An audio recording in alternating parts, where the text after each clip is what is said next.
This is episode 83 of the Fitness in Post podcast. To access the show notes for this episode, please visit fitnessinpost.com/83. My name is Zach Arnold. I'm a film and television editor and the creator of Fitness in Post. I've spent many years working brutally long hours in a dark room and battled numerous health problems due to the sedentary nature of my career, and that's what led me to building Fitness in Post. Whether you work in post-production like me, or if you're a designer, programmer, animator, composer, or anyone working a sedentary job all day, we'll help you learn how to sit less, focus more, eat better, and bring health and wellness back into your life. You spend all day fixing it in post, now it's time for some fitness in post. Hello and welcome to the Fitness in Post podcast, where it is my mission to help you optimize the most powerful operating system that you have, yourself. My guest today is Dr. Joan Vernikos, the former director of the Life Sciences Division at NASA, as well as the author of the book Sitting Kills, Moving Heals, which released in 2011 and launched worldwide awareness of the health problems that come from our sedentary lifestyles. Dr. Vernikos is one of the pioneers in the field of stress research and the effects that gravity has on the human body. And while I'm guessing that none of my listeners are currently astronauts or astronauts in training, there are plenty of reasons that you need to worry about the effects of gravity on your own body. In short, Dr. Vernikos discovered during her decades of research that the absence of gravity on the human body has serious negative consequences for even the healthiest human beings on Earth. For example, astronauts such as John Glenn. But shockingly, those effects happen within hours, not years or decades as you may be thinking. And the reason that this is so important is because when we sit or when we lie down, our bodies are experiencing the same effects that an astronaut would if he were suspended in zero gravity. So if you sit all day long, this is an interview that you need to hear if you have any interest in playing with your grandkids someday. But before we get to our interview, I would like to announce that I've decided to open up one last round of beta enrollment into my Optimize Yourself program, which factors very nicely into the topic for today's episode. I'm in the final stages of tweaking the content and the activity video vault, which now contains over 100 videos and counting that will help you eliminate common chronic pains, improve your posture, and increase your energy levels, all within just a few minutes at your desk. This is going to be a private enrollment period at a deep discount before the course goes public later this summer. So this is your last and final chance to get in early and help me build the content that you want, as well as save some money. Here's one comment that I received from a beta member just a few weeks ago. In my opinion, this library is one of the greatest sources of self-help knowledge that I've ever encountered. The breakdown of the different types of pain, along with the sheer amount of different exercises that accompany each of them, is amazing. I've already done the lower back pain routine and I feel so much better. And now here's one further piece of feedback that I received just yesterday, and this one is nice and short and sweet. Good Lord, Zach, Move Yourself is awesome. So, those things having been said, those who are already members of the Fitness in Post mailing list will receive a notification when enrollment opens. But if you'd like to just be added to the wait list and be notified when enrollment opens one last time, you can visit fitnessinpost.com/optimize. Just be warned that enrollment is going to happen quickly and quietly, so keep your eyes open for more info in the coming days. And now, without further ado, my interview with Dr. Joan Vernikos. I'm here today with Dr. Joan Vernikos. Some people like to stalk celebrities, and I've decided that I would rather stalk NASA scientists because I've been trying to get you on this show for months. So Dr. Joan, I'm so excited that we finally connected. I'm excited too. So to give my audience a little bit of background, you are the author of the book Sitting Kills, Moving Heals, How Everyday Movement Will Prevent Pain, Illness, and Early Death, and Exercise Alone Won't. But even more importantly, you are a former director of life sciences at NASA. So you know what you're talking about when it comes to the science of the body and the brain and movement. And that's really where I want to dig in today. So I'm very, very excited we can have this conversation. So before we start to jump right in and talk about all the details and science and research, like your book is full of so much amazing information that I'm first going to tell everybody listening to this, please go out, get this book, read it. It's completely life-changing and eye-opening as far as the differences between movement, exercise, what you can do every day when you think, oh, I can't do anything. I don't have time to exercise. I don't have time to be active. Once you read this book, you're like, oh, this is way easier than I thought. But before we go down that path, I want to just give people a background, who you are, what you do, and your history, both in the area of stress research and then working with NASA. Oh, it's a long story. Okay. I actually was born and grew up in Alexandria, Egypt. My parents were Greek. My father was a doctor. My sister became a doctor. My father would have liked me to become a doctor too, but I chickened out the first time I saw a corpse in the anatomy room. Stupid, but there you are. And so my course went a different way, went into the research, into general science, pharmacy, first of all, and then pharmacology, how drugs act on the body, and as part of that, how hormones act on the body. My graduate work basically was at the University of London on how hormones and how the brain is involved in regulating the response to stress. And from there, I ended up at Ohio State University, teaching pharmacology to medical students, continuing my research on how the brain regulates the stress response, minding my own business, doing well in the academic community, a bright future when NASA asked me if I would join a very small group, 5 people, in fact, 5 scientists, at Ames Research Center in California. Moffett Field is a naval air station, and NASA had some real estate property there where they decided to begin the research. Congress at least decided that NASA should do their research there. Houston did not exist. I mean, Houston existed as a town, but the Space Center did not exist. The launch was conducted by the Navy and the Air Force, no NASA around. There was a NASA, mostly dealing with astronomy and astrophysics, astrophysical sciences. But in the life sciences, as we were deciding to send humans up and trying to catch up with the Russians who put Yuri Gagarin up in space for an orbit, and Kennedy's dictum to put humans on the moon by the end of the decade, which was the 60s, and was rather, nobody believed it was going to happen. Nobody believed it was going to happen. My take is that the people that were hired then, because there was no existing body of experts, was that they were young and they were creative and they were enthusiastic and they made it happen. Well, I mean, you clearly saw an amazing transformation in our country's history and were a part of that transformation. And what's so interesting to me is that you saw it, like you said, from the life sciences perspective. I know very little about science, and you and I actually talked about this a little offline beforehand, where I'm really good at telling a story and connecting with people and helping them feel something.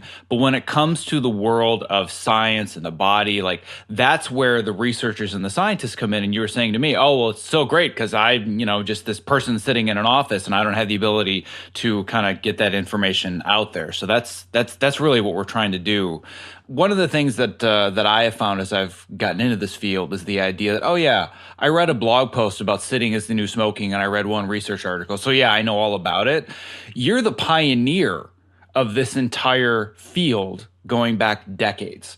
So I really want to dig into that idea of the life sciences and how you've worked with and studied the physiology of some of the most famous astronauts in our history. Well, thank you for putting it that way.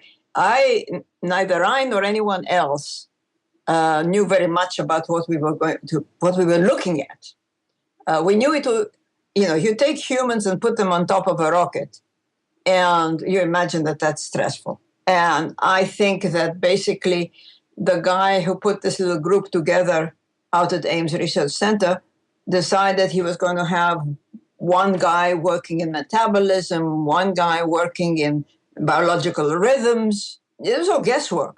And somebody working in stress, and I was the somebody. So I was very lucky to be there at the right time when we knew we weren't thinking about gravity. I mean, when we sent astronauts in space to begin with, we were looking at the stress mostly.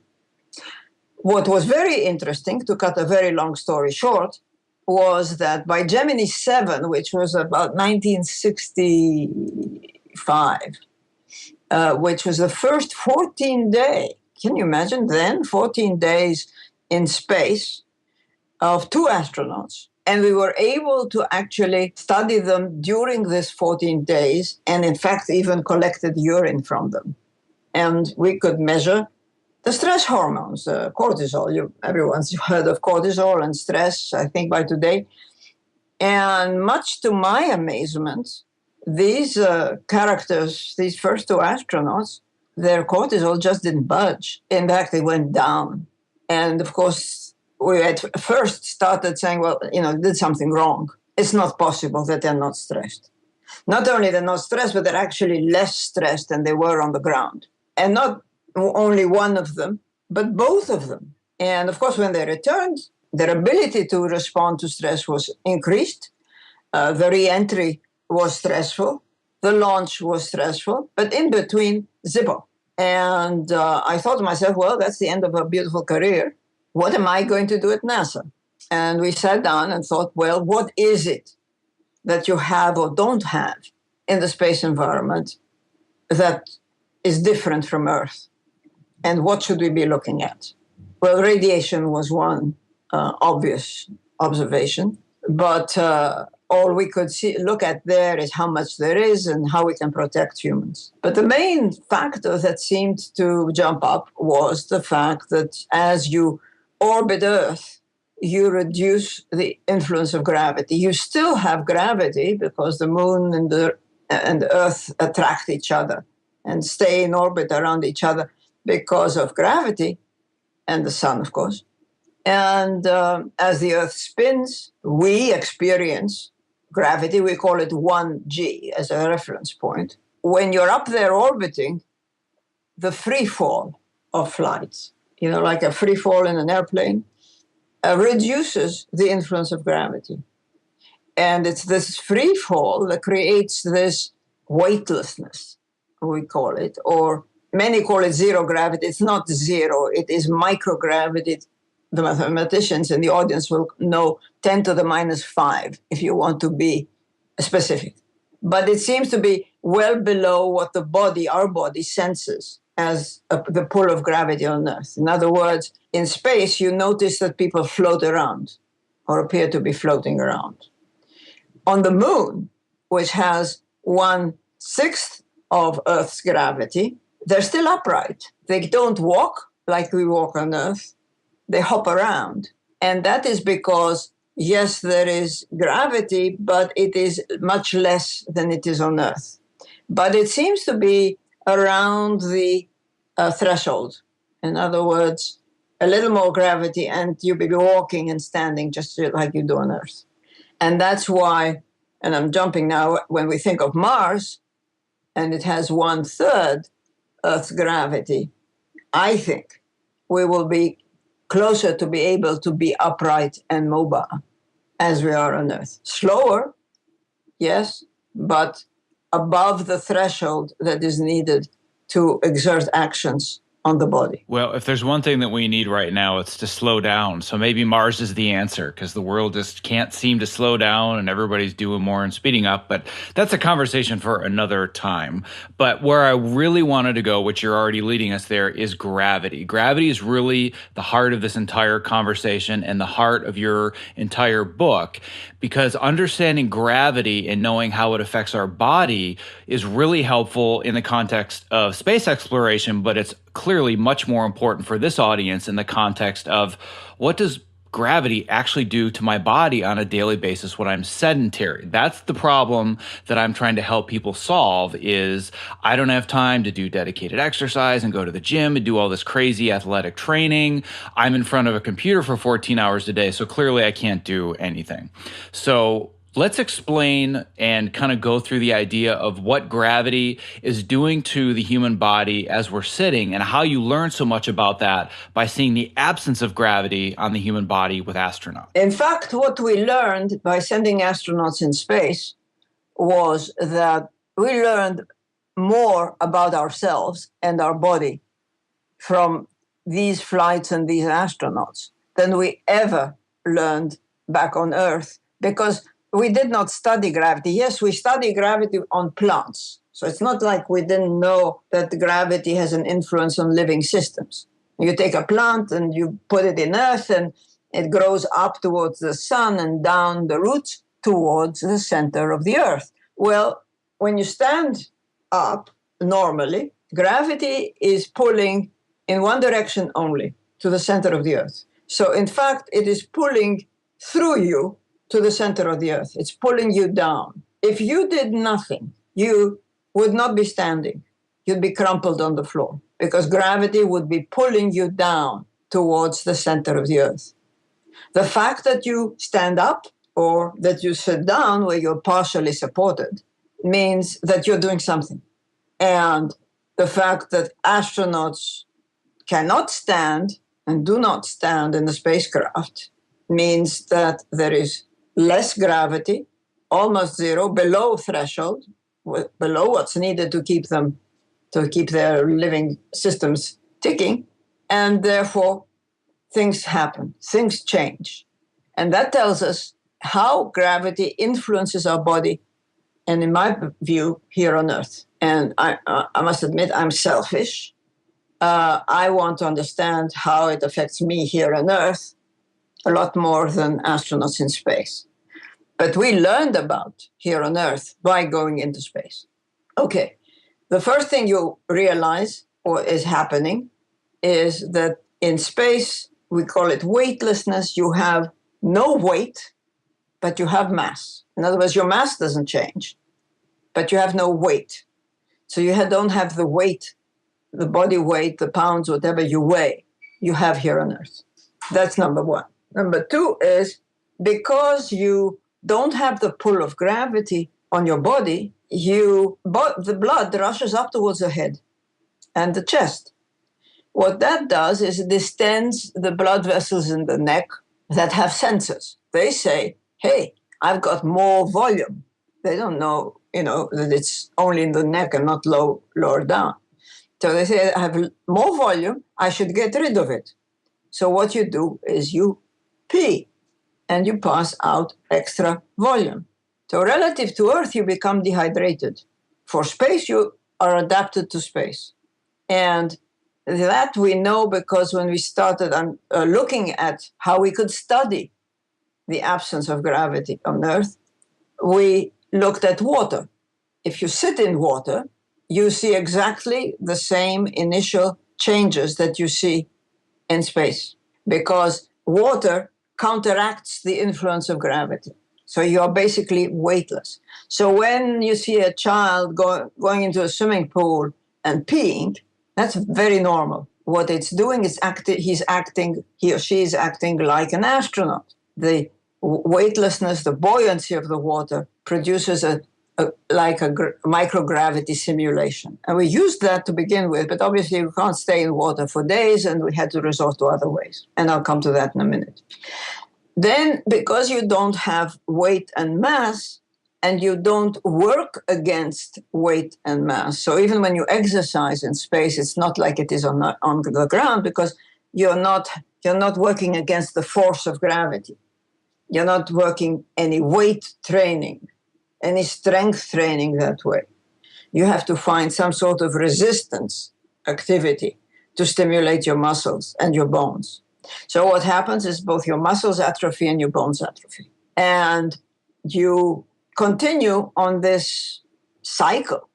The one thing brings something else. The circulation is affected. The blood normally here on Earth, when you stand up, is pulled to your feet.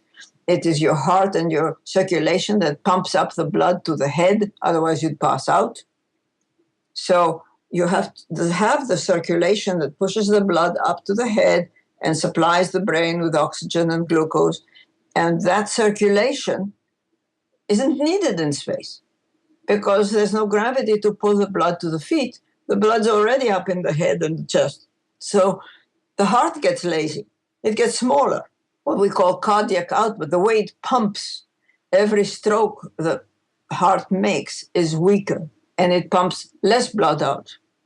So the circulation is depressed. It's slower. It's perfect for space But they're compared to what it is on Earth, what it was, and what when they return it is unneeded, unnecessary. So it's weaker. This weaker circulation does if you look at the blood vessels and the blood flowing through the blood vessels, it exerts something called shear forces. So as a fluid goes through a tube, it creates shear against the walls of the tube. Well, this is what happens normally in our bodies as our circulation, as our blood goes around our blood vessels. Well, that is much dampened in space. So there's less shear force. Well, that's fine, you say, except that this shear force is needed to stimulate the blood vessel wall to be tense and thicker and responsive, because all you do and what you hear me say over and over again is that we need gravity to keep a body tuned.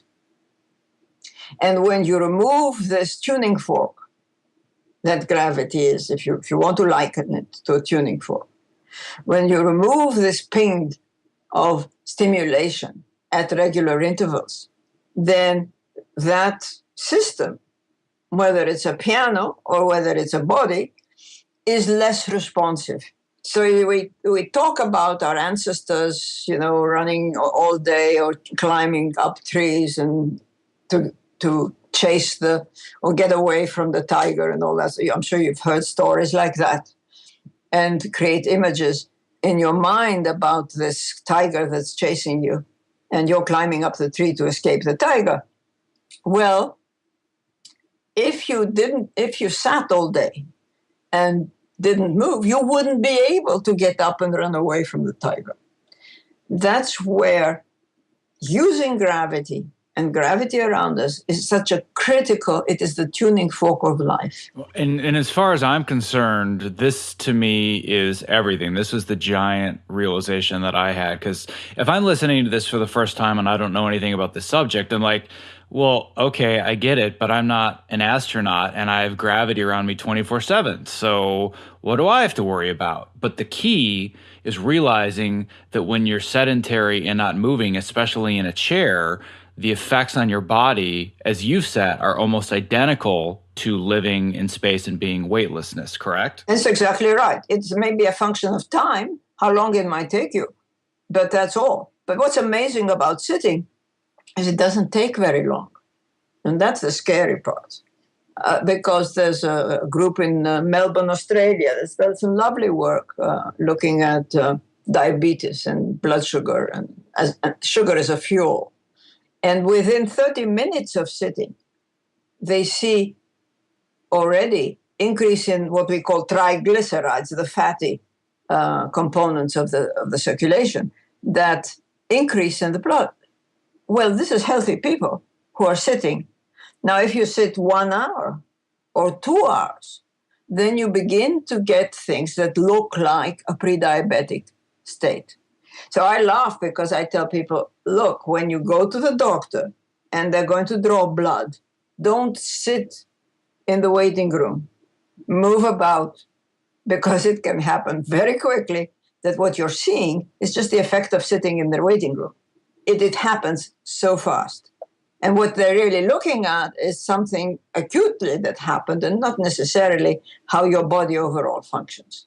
This is just an aside to show you that ordinary things that we take for granted, the fact that so many people are now considered pre-diabetic, let alone diabetic, may be an error in how and when we draw the blood, and an error in how we view just that little exposure. And if you have a doctor that is always late, and you're sitting longer in his waiting room than, say, if you just walked in and had your blood drawn. Small things like that bring home the critical role that taking away this stimulus for a length of time has on the body. Well, and the fact that we're talking about right now, you shouldn't be sitting in a waiting room because it can affect the levels of triglycerides in your blood if you're being tested. Yeah. You're talking about 30 minutes to an hour. Right. The audience that I have listening at the moment in my industry, we sit in one place immobile for at least 12 hours a day. If not more than that. So when people say, "Oh, well, sitting for up to 6 hours a day can be detrimental to your health," and my joke is always, that's a half day for me and for my industry. Like 6 hours, I'd give anything to have a 6 hour or 8 hour workday. Like 12 hours is the norm. So I'm really trying to impress upon people, like, this is not a small thing. Like, this is huge, and the effects happen very, very quickly. And it's not just the body, because you've talked some about the body, and I want to go a little bit deeper into physiologically what is actually atrophying, what is happening. But more importantly, this is affecting your brain as well. So let's go down that road a little bit more, where we've now equated the weightlessness studies that you've done in space, having worked with astronauts, seeing what that happens to their body, and how that's almost equal to sitting and being sedentary. So what are some of the very practical things that people may actually notice and see happening to their body when they're sitting, and then how it affects their brain? The very first thing probably they will see is how it affects their brain. They don't notice it, or they don't relate it, shall we say, to the sitting. But every time you stand up, the blood rushes to your feet, okay? And this triggers all the blood vessels and your heart to pump harder and send the blood back up to your head. So what standing up does is sends the blood up to your head. When the blood goes up to your head, it takes with it the nutrition and the oxygen that the brain needs, because the brain doesn't make sugar. It doesn't make fats. It doesn't make, as fuel. It doesn't make its own fuel. It relies on the rest of the body to supply it with fuel. But it's not enough to create fuel or to burn fuel. What you have to do is send it up to the brain, not just up to the head, but up to the brain. And the brain is very well protected with something we call the blood-brain barrier that only allows certain things to go into the brain. So even though the blood may increase in your head when you hang your head down, it doesn't necessarily increase in the brain when you hang your head down. It's counterintuitive, but there you are. It does increase if you stand up, and it increases every time you stand up, and it increases and it stimulates the circulation, the oxygen, and the fuel, glucose, to get up into the brain. So without it, you don't nourish your brain. So very soon, you actually deplete your brain of oxygen and nourishment. Well, guess what happens? Things go hazy. Your cognition, it's a nice word, but your ability for your brain to work, it needs these things. It needs oxygen, it needs glucose to function, to think, to recall. And it's not just the oxygen in the air around you, which helps. If you happen to be in an office, and at least now we don't have smoking, but we used to have a smoke-filled room, it helps to have the oxygen around, but you really need to push it up there in the circulation across the blood-brain barrier into the brain to nourish the brain and keep it alert. So it's a waste of time if you think that you're breathing oxygen while you're sitting in front of a computer, if you don't actually physically get the blood into the brain. So terribly important, happens very quickly, and also it phases out very quickly. It doesn't just go up there and continue to stay there. It goes up into your brain, it is used, the oxygen is used. You know how long it takes for the oxygen to be used and the carbon dioxide to come out. The fuel is used, and when it runs out and you're still sitting, well, guess what happens? Your brain starts working less and less and less efficiently. And this is really what I want to press upon my audience is it's so easy for people to say, well, but I don't really want to get in shape that much. Like I just want to, make sure that I stay kind of healthy, and I just want to be able to do a good job. And when I'm saying to them, What I'm trying to impress upon people is these things are not mutually exclusive. If you want to really be able to do a good job creatively, part of doing that, like you say, is fueling your brain. And one myth that I want to make sure that we dispel in this episode, and I know that you agree with this and you talk about this a lot in your book, is the idea that, oh, well, I exercise, I jog for 30 minutes in the morning, so that means I'm fine because I'm burning more calories than I'm taking in. But I'm not talking about caloric intake and outtake. I'm talking about maximizing creative brain function throughout the day. So let's talk a little bit about just this mechanism of how this is something that needs to be happening constantly, and you can't look at it as I've done something once, so I'm good. I'm jumping ahead, but let's go ahead before we come back because I don't want to miss this. And this is the realization. I mean, I know it's simplistic, but I've come to. And the beauty of being retired from NASA is that I can step back and think more. You are. And that is that let's go down to basics.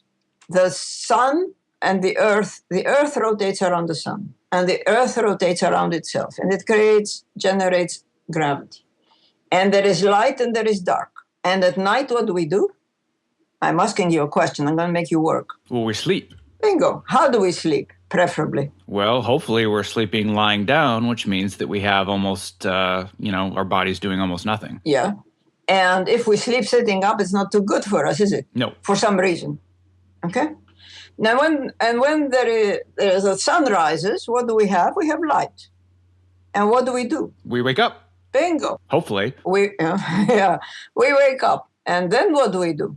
We probably stand up, stretch out a little bit, go to the bathroom. Yeah. And then what do we do? Well, you included it in there. You stand up, number one. Mm-hmm. And after you stood up, hopefully, what do? You go to the bathroom. How do you go to the bathroom? You move. Mm-hmm. And you move all day long. And then when it's dark again, in the old days when we didn't have light bulbs, you go back to bed and you go to sleep again. And then you do not move much. So there is this natural cycle that our body is designed to challenge gravity in coordination with light. So gravity and light work together. When there is light, we are awake. When we are awake, something tells the body, wake up, stand up, and move. And throughout the day, as long as there is light, the body expects to move so that when that tiger comes chasing, you can climb up that tree or whatever. So it is a natural cycle. Now, if we exercise, and I'm not here to damn exercise, I think it's wonderful, but we think of exercise once a day and we've done it. And the body says, hey, where's the rest of it? Where's the rest of the stimulation I need to be tuned to function? Even to sleep properly, I have to move all day. It's needed. So this period of being awake and moving is a crucial, natural way the body uses gravity by challenging gravity, by allowing gravity to stimulate us every which way. And so that we are ready for all eventualities, so that we are strong, so that we can think, so that we can retain our mobility as we get older, so that everything functions in the body, so that the bones and the muscles are work properly, so that we can defend against infection, so that our anti-inflammatory system, our immune system is functioning. Because when we sit a long time, our immune system is suppressed. How do we find this out? Well, I started out when I was looking at gravity to begin with. I mean, there were just so many astronauts we could study. So we decided that we needed a ground model. The ground model, I mentioned water, sitting in water was one of them, but that doesn't last long enough. And the next one that the Germans and the Russians had used was lying in bed continuously. And that means continuously. You don't get out of bed. You do everything while you're lying down in bed. And by lying down in bed, you can extend the number of days of gravity simulation, if you will, mimicking the reduction of gravity, not the absence, because we always have gravity. But when we lie down, as I said before, gravity pulls from the head to toe direction directly towards the earth. When you lie down, it pulls across your chest. So its influence is reduced. Well, guess what? When you're lying down in bed, the results, the changes are very similar to what happens in space. They're not as extensive. They don't happen as fast. They happen more slowly, but they are basically the same. So you lose your bone, you lose your muscle. Your insulin, your muscle is resistant to insulin, so it doesn't go into the muscle to work. And so you have like a diabetic state. You have signs of inflammation because your system is not working right. Temperature regulation is altered.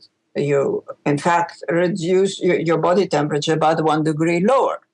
If you exercise in space, you do not increase your temperature as much, and you do not get the benefits of the exercise. So we've had to design all kinds of complicated devices to mimic having something resembling gravity against which to create some activity. What we learned was that, in essence, exercise is less effective in space. So, although we exercise, it is not working nearly as well. Now, let me come back to sitting, because sitting is an extension of standing. I mean, on your way to space, well, you start out, for instance, when you're born, and you come from the weightlessness of the womb, you're in fluid, and you're like being in water. Yes, there is gravity all around your mother, but basically, you're almost weightless. So when you are born, you've never experienced gravity before. You experience gravity for the first time. And guess what happens when you experience gravity for the first time? You have to hold the baby and hold its head very carefully because the muscles in the neck have not developed to support the head up. And you have to hold it in a horizontal position more than in a vertical position because it hasn't quite adapted to being vertical, because it might pass out and might have problems. And so gradually the baby grows and becomes stronger by pushing against gravity. First its hands, eventually trying to stand up.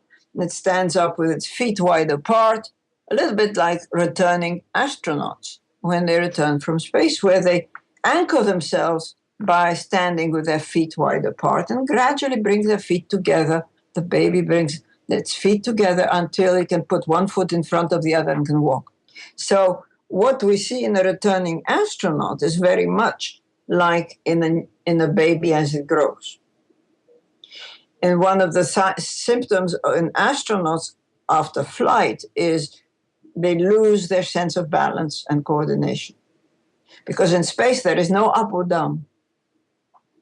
And so the maps in your brain that develop as you were a child, so that you knew what your surroundings looked at, even though your eyes were shut. Okay, shut your eyes and touch your nose. Did you make it?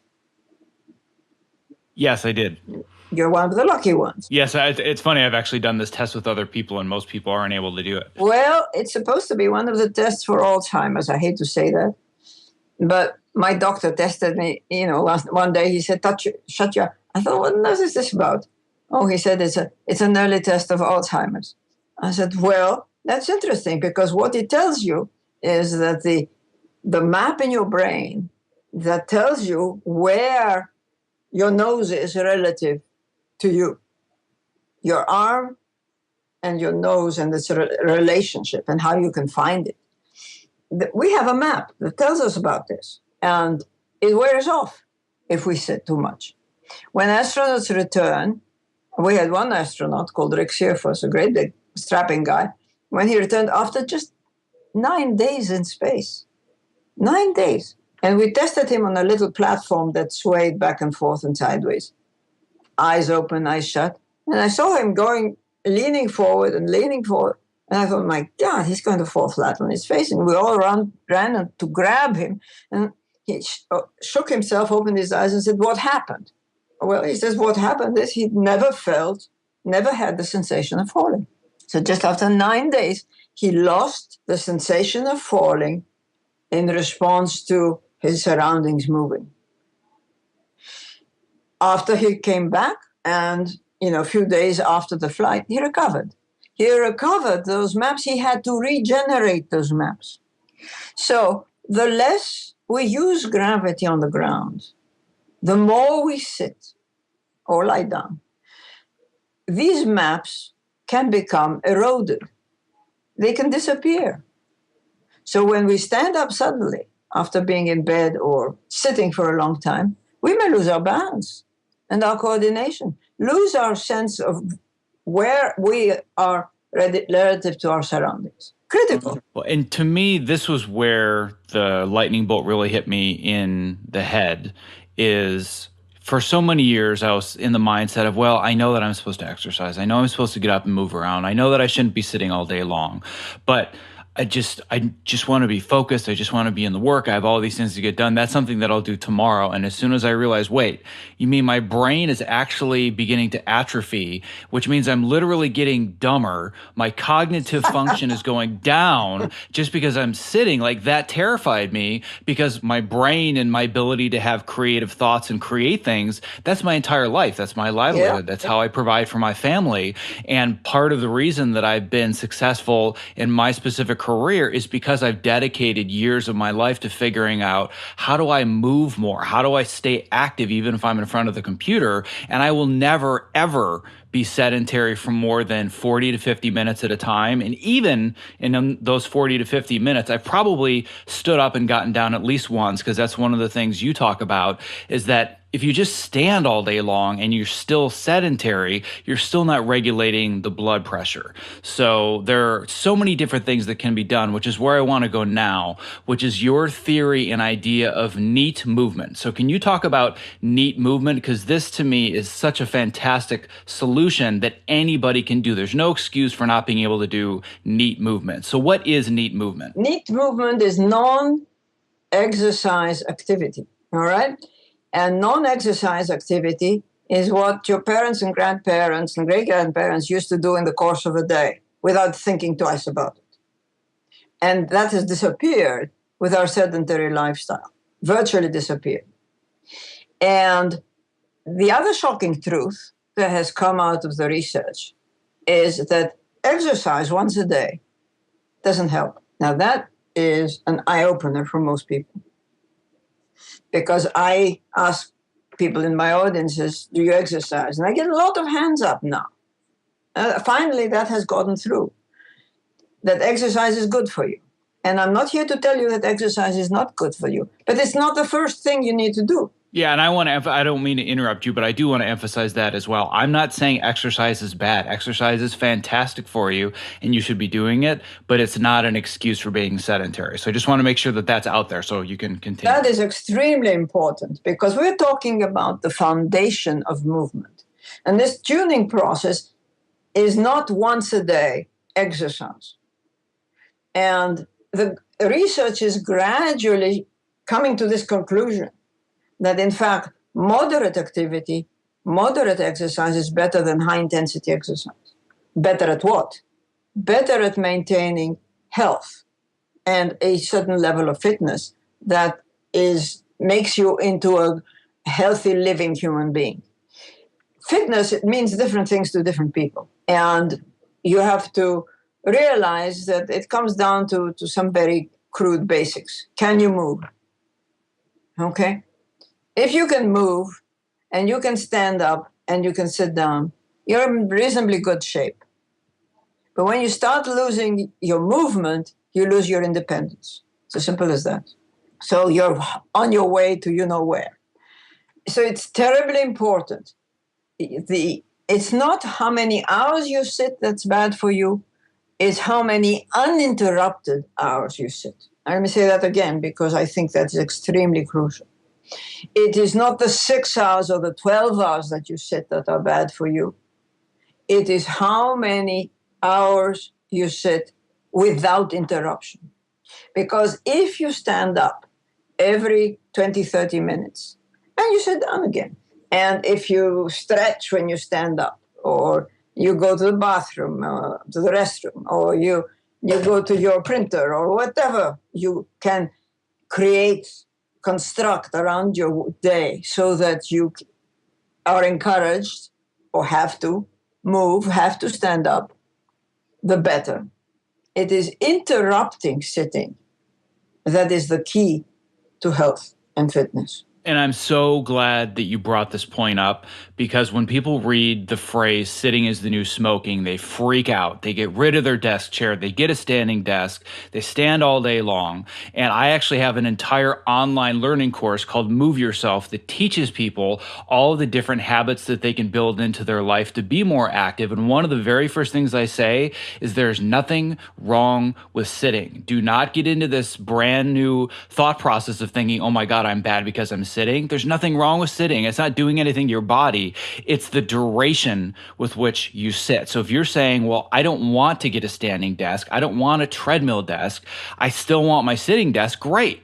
You just need to learn to adapt the habits, systems, and exercises to make sure that you're shortening the duration that you're sitting. So I'm so glad that you emphasized that, because that's very important and key to people to understand. I think what you said is terribly important. You can't say it enough times. One of my last experiments at NASA was to ask the question, if my subjects stood up every 30 minutes, or they stood up and exercised 3 miles an hour on a treadmill, and then went right back to bed again, how many times would you have to do that to prevent the effects of lying in bed continuously, which is like sitting basically for unending hours?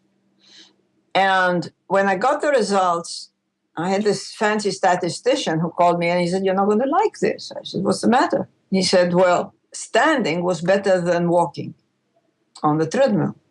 I said, "How could that be?" On the cardiovascular system, the glucose metabolism.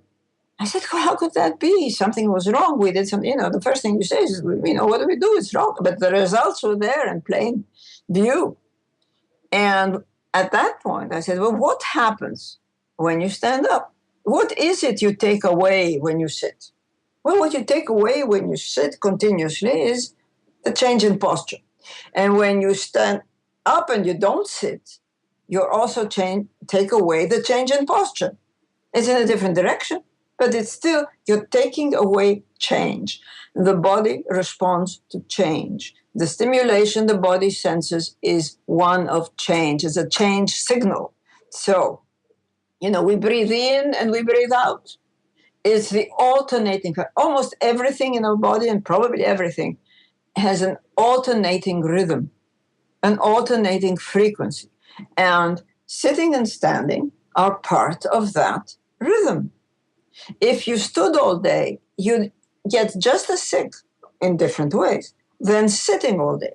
In fact, apparently there has been a group now in England that has been studying hours of standing and the negative effects of hours of standing, like in cashiers who have to stand for 8 hours a day. And they develop all kinds of things, not least problems with their legs, but also cognition, because your blood's draining to your feet, and on, and tremendous inflammation. And they eat because they think that by eating they're going to increase their energy. And of course, it's not going up in their brain. So it is just as bad as sitting. And there's going to be more and more activity, more and more research done on the standing part. So we have to be sensible in finding cures. It's not either this or that. What it is something that changes in frequency and intensity. And if we think of that as a pitching fork or as a tuning mechanism, as a stimulant that we do all day, and we use gravity as the stimulus, just as we use light and darkness as a stimulus. And probably one day when we know enough about it, electromagnetic fields probably have a similar role? We have no idea. But it is this alternating stimulus, on and off, intermittent frequency, high frequency, low intensity stimulus that keeps our body at the right level. Too much is not good. Too little isn't good. The idea of stimulus and changing, like this is the heart of everything that I'm teaching in my program. And I actually have an entire podcast that I did with Josh Kirst, who is the head of ergonomics for Focal Upright Furniture, where we talk about the concept of ergonomics 2.0. And his catchphrase, which I've basically stolen from him with his permission, is that your best ergonomic position is always your next one. You have to constantly keep moving. And this is where it becomes really encouraging for me, because just going from my own experience, and I know from talking to hundreds and thousands of people in my industry, their mindset is the same as mine was, which is, all right, I now understand that I shouldn't be sitting all day long. Therefore, I'm going to start P90X and I'm going to do it for 6 days a week and I'm going to get super strong. Oh, but wait, I'm a week into it. I'm exhausted. I'm so sore. I can barely stay awake. This is miserable. Yeah. I'm going to go back to doing nothing. But then you look at the opposite side of it, because that's the way that we're taught in this society, all or nothing. I'm either exercising 5 days a week and I'm jogging and I'm going to the gym, or I'm sedentary. There's no in between, and there is an in between, just nobody's teaching how to do it, which is what I've kind of taken upon myself, is finding that middle ground for people that just want to get started. And the non-exercise activity thermogenesis, the NEAT activity, this is where you can start. This is what anybody can do. So what are maybe 5 to 10 very practical things that you can introduce into your day that fall under this category of NEAT movement that are going to counteract the effects of being sedentary even more than dedicating an hour every morning to exercise? Well, I think the inner ear and our balance organ is kind of crucial to getting that signal back and forth, relay it to the brain and to the rest of the body. So let's consider, as you sit, how do you sit? There are ways you can sit. You can be slouched, okay? You can sit with the screen, top of the screen, higher than your eye level, which means that you're leaning your head back and ending up with pain in your neck and your shoulders. How you sit is very important. So if you can sit upright and be conscious of how you sit and your eye level and your head over your shoulders and your feet flat on the ground and you're sitting back in your chair, that's a start to how you are treating your inner ear, okay? If you're slumped forward and your head is being pulled by gravity forward and you're slouching and you're shutting down your respiration because you can't breathe as well when you're slumped over your chest, you're not helping yourself. So let's start with the baseline. Now, what you add to that is change in posture. And change in posture is crucial. And you don't have to do it every 10 minutes all day. I mean, you can if you want to.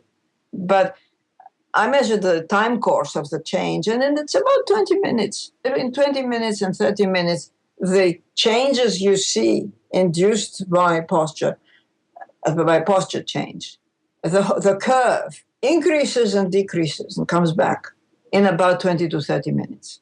So let's take that as a clue. Stand up every 20 or 30 minutes. Structure your environment to encourage you to move.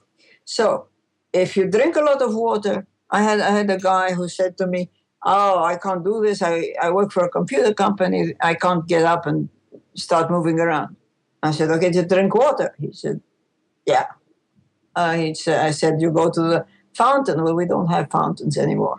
"Okay, but I have a bottle on my desk." "Excellent. Take the bottle and put it on the desk next to you so that when you want to drink, you stand up and you go there, you take the bottle, you drink, and you sit down again." Bingo. You've already done one. Now you've been drinking water. It means you have to go to the restroom to empty your bladder. Item 2. You do that several times a day, you already have a head start. When you stand up, you may want to raise your arms and stretch over your head so that you use gravity to its fullest. Okay, that helps. Your printer, move it further away. So it's not arm's length, it's 2 arms length, or 10 arms length, or 5 arms length. Your fax is removed from your immediate. Structural. I've had stand-up meetings. Make sure that when you're called into a meeting, you don't slump on a chair. You stand up. It's their problem if they don't. It's lunchtime. Go for a walk. Take a friend for a walk. When you have a structural meeting, stand-up meetings are much better and much shorter because people want to go and sit again. So things like that are extremely important. People say, well, can you exercise under your desk? Well, if you want to exercise under your desk or something, but I can't concentrate as well if I'm moving my legs as well. Yes, by all means, exercise once a day. Exercise 3 times a week if you want to do strength training. Vary it. Terribly important. There are companies that have removed cubicles and they removed couches and sofas. So if you have a meeting, it's on another floor. So people that work with you are not necessarily on the same floor as you. So if you want to interact with them, you have to go find them on another floor, and you have to take stairs, not an elevator. Steps, going up and down steps are marvelous. Take every opportunity you have of going up and down stairs as opposed to going up on an elevator. You feel better. And you exercise a lot of your body. Plus, it's also a balancing activity and a stimulating activity. Do your own house cleaning. Yes. And if you want to do like in Africa and have go and wash your clothes in the river, well, I like my washing machine. I really don't want to give it up. But there are ways in your daily life of introducing movement wherever and whenever you can. I have a new book, by the way, coming out this year called Designed to Move. Well, I'm going to be the number one marketing team for you. I'm going to make sure to read it first and spread it everywhere, because that's exactly what I'm trying to learn how to do and teach people to do, is design their environment and their life around movement. And I love how you talked about modifying your environment, because that's always my mindset when I start a new job. Because in my industry, we don't have one job for 30 years and then retire. We go from job to job to job. Some people on a weekly basis. I do it probably 3 or 4 times a year. I'll go from one show to the next or one movie to the next, and I'm always setting up different work environments. And my first thought, my first day is, how do I organize this specific space so it can be dynamic and mobile and I'm moving all day long? And you gave a bunch of good suggestions already. One that I always do that seems counterintuitive and people actually ask me about is I take the little garbage can that should be under my desk and I put it in the back corner of the room. And they're like, why do you have a garbage can over there? I'm like, because anytime I throw something away, it makes me walk across the room. They're like, so? I'm like, that means that 10, 15, 20 times a day, I just have to stand up and move over and throw something away. Those little things add up and make a huge difference. And it's, again, not about calorie burn. People think, well, you're not going to burn a lot of calories. I don't care if I'm burning calories. I care about the fuel that I'm feeding my brain, that fuel being blood circulation and oxygen. So when it comes to 9, 10, 11 o'clock at night, I can still be equally as creative, energetic, and focused as I am at 9 a.m. when I start the day. Because that's really the struggle and the challenges. It's not just we're data entry professionals and we're just drones. We have to actually be highly creative and come up with original ideas and make thousands upon thousands of decisions. That requires brain fuel, and just simply moving around is going to provide you with a lot of that necessary fuel. Yeah, absolutely. And it is just moving all the time. I mean, even you're moving your arms as well. It's not just, and how many people slump in that watch TV or back on the computer for entertainment? All our entertainment is sedentary. And for heaven's sake, go out and smell the roses. Don't wait till you're retired to smell the roses. They're out there. Look at the birds. Look at nature. Have fun. Play. playing, we forget. Playing is so fundamental to our vigor and our health and our excitement, our sense of our love of life. And if we only do what we did as children, be a child again, play. All the things we do for play, for fun, are gravity related. Did you know that? Think about it. Think about the things that really excite you. Riding a sports car, a motorbike, swinging on a swing, skydiving, skiing, surfing, you name it.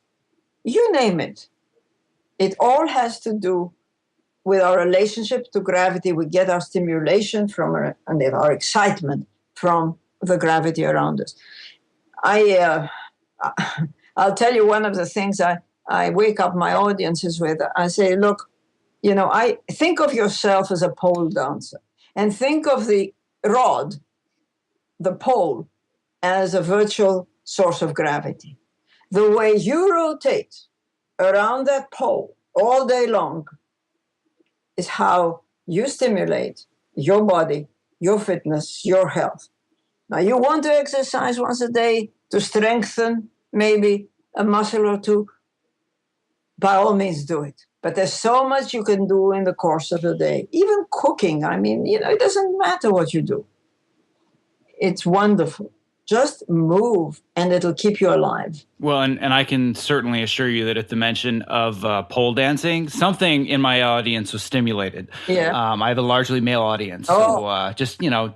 But I agree with you completely that play is also a huge part of all of it. And a couple of things that I always make sure of when I'm in a work environment, there's always I try to set up some little space where you can just go, I have a place where I can do jump roping. Oh, and yes. My assistant now, we set up this little mini gym where we have ab rollers and medicine balls, and people just stop for 2 minutes, mess around, and go back to their office, and they absolutely love it. And another thing is that we will encourage, we'll have a little Nerf basketball hoop or, whatever it is, shooting Nerf darts at each other. Those little breaks, especially in the afternoon, can make a huge difference. And the last thing I want to mention, because we're running short on time and I want to be respectful of your time, is that when it comes to the idea of exercise, especially intense exercise, and how that improves cognitive function and brain function, I also recently did an entire show with Dr. John Rady, who is I'm sure you know of him because you guys are in the same space, talking the book Spark, which talks all about the science of movement, exercise, and the brain. So I will link to that in the show notes as well. So clearly, I hope we've made it clear by now that we're not saying exercise is a bad thing. The important thing is people understand exercise isn't the only thing. That's what I wanted the takeaway to be for people today. So this has just been an absolutely tremendous pleasure. I'm so glad that we were finally able to make this happen, and I really hope that I can help you with your new book when it comes out, and we can help spread the word further. Thank you so much. And please let me know where I can listen to this podcast. Yes, absolutely. I will do that. So this has been a great pleasure. Thank you, Dr. Joan Vernikos. Thank you for listening to episode 83 of the Fitness in Post podcast. If you enjoyed this episode and you'd like to access any of the resources discussed, visit our show notes at fitnessinpost.com/83. As a reminder, if you'd like to be one of my remaining Optimize Yourself beta members, I'll be doing one final round of enrollment at a steep discount. To learn more and get yourself on the waitlist, visit fitnessinpost.com/optimize. Thank you for listening. Be well.